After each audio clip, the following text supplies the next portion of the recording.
Pemirsa, Adin Jaharudin atau yang akrab disapa Gus Adin yang menjabat sebagai Wakil Komisaris Utama Wakomut PT Sriwijaya Optimis Mandiri PT SOM datang ke Palembang menggelar rapat bersama manajemen, pengurus dan juga supporter Sriwijaya FC.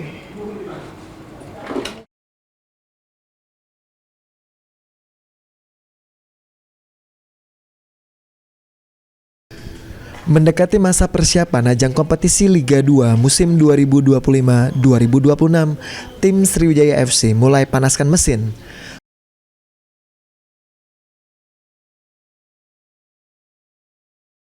Terbaru, Wakomut PT SOM yang merupakan perusahaan yang menaungi klub Sriwijaya FC, yakni Adin Jaharudin atau yang akrab disapa Gus Adin, hadir ke Palembang menggelar rapat bersama manajemen, pengurus dan supporter Sriwijaya FC.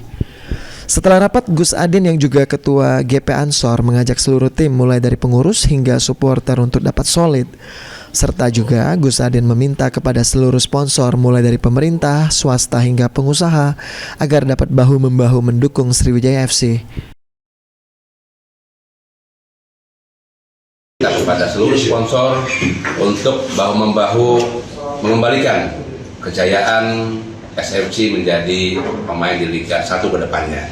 Juga demikian dengan pemerintah daerah dan para pengusaha dan seluruh lapisan masyarakat, baik kita dukung klub bola kebanggaan kita, Wong kita.